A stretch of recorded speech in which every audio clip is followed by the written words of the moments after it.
ruined everything.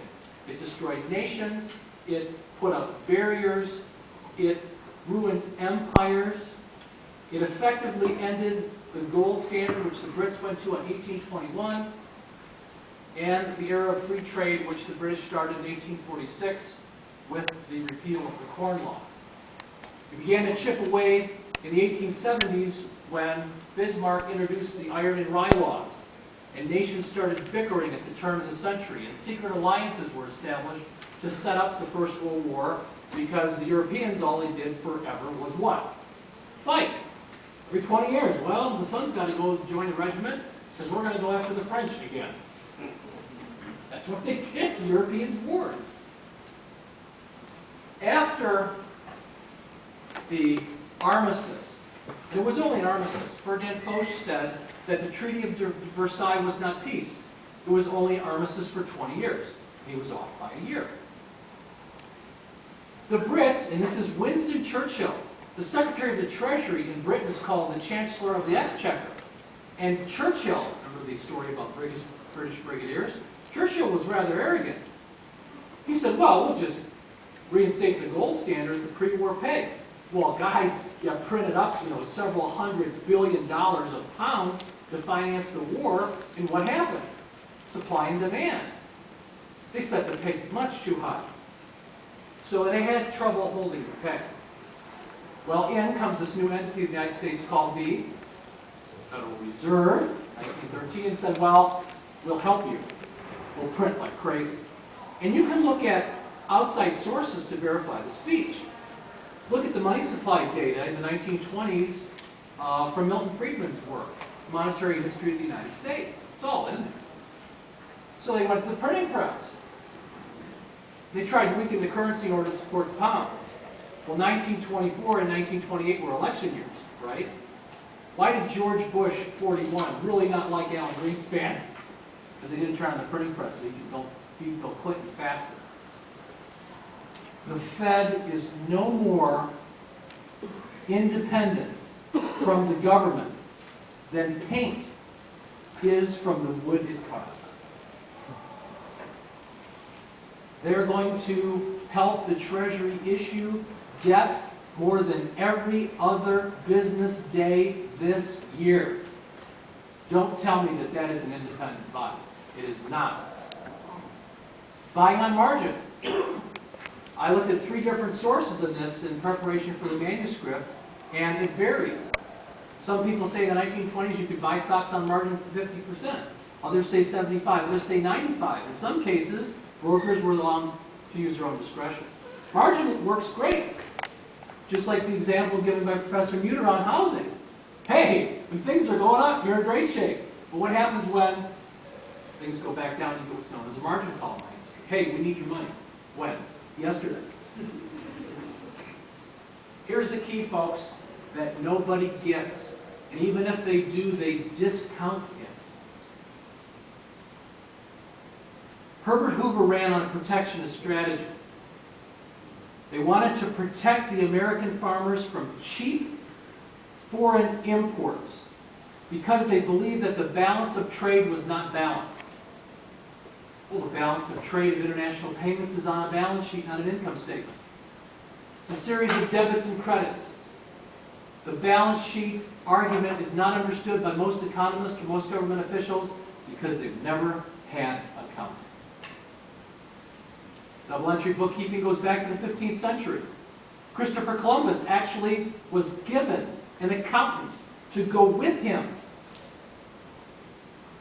to keep track of debits and credits so the king and the queen, Ferdinand and Isabella, could keep track of their investments. An accountant went with Columbus. The balance of payments are balanced.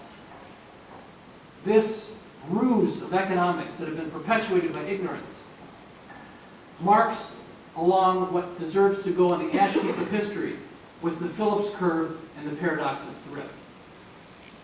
The beliefs are not only wrong, they are completely backwards. As backwards as running on a campaign that the Republicans truly were fiscally irresponsible, promising to bring fiscal responsibility to Congress and the White House, and then issuing a $3.5 trillion budget where you have to borrow $2 trillion. There's a technical term for this, my friends. It's madness. The SmootHawley Tariff, as it moved through Congress, actually caused the market to correct before it became law. Why? Because the market isn't a fixed point in space. The market's in your mind. The market discounts future earnings and brings them back to net present value. And if you tell the market on a specific day in the papers around the world that Senator Smoot has been quoted by saying that this bill may not pass in the present session of Congress, but it will go on to pass in the next. And the bill cannot die until the Senate says so. That is verbatim from the front page of the New York Times. On the morning of Monday, October 28, 1929. If you tell the market that a bill will pass and raise tariffs on 25,000 goods and services coming into the United States, and your neighbors will retaliate, the market will crash before the bill becomes law. And Bernanke doesn't get there.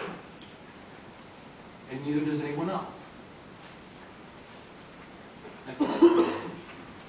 Nations retaliate against the United States. They impose their own tariffs and their own actions. Exchange controls were established that hadn't been established by countries in Europe against the United States or any other country for 400 years. Britain, France, Germany, Romania, Bulgaria, Russia, all prohibited exchanges of currency and barred, in some cases, travel to the United States. Most presidents only make one mistake in office. Herbert Hoover made two. He attempted, like this president may do in 2011, to raise taxes in the middle of a recession. And he did that with the Revenue Act of 1932. The effects were disastrous. They took capital from its most highly valued use, closest to the information from individuals and business, and gave them to the government to spend in a less efficient manner. Global trade, the key to prosperity, and a stable currency which facilitates the transaction. Global trade dropped 66%. Global trade dropped 66% from 1929 to 1933. That's why the money supply dropped by 1/3. Milton Friedman and Ben Bernanke make accurate observations on incomplete information. This must be changed. Day after day, month after month, you are losing your liberty. How do you mean, you ask? Well, I mean, look at your 401k statement. It's going to take you 10 more years to work to get back to where you were 2 years ago. So you can't retire. So you've lost your liberty. Yes, by all means, call American Idol and vote on the next star. This must be changed, and you have to change it. You have to educate Congress. Next slide, please. There's your graph. Guess who did that graph? The Fed. You want to have, the Fed's not going away. I wish it were, but it's not. It's an institution. You've got to change it. Who created the Fed? Congress. Congress needs to regulate the Fed. You bring Bob McTiernan as vice chairman, Wayne Angel as chairman, a gold standard guy. Things may improve. But the guys running the show now don't get it. It was Bob McTier's group that did this slide.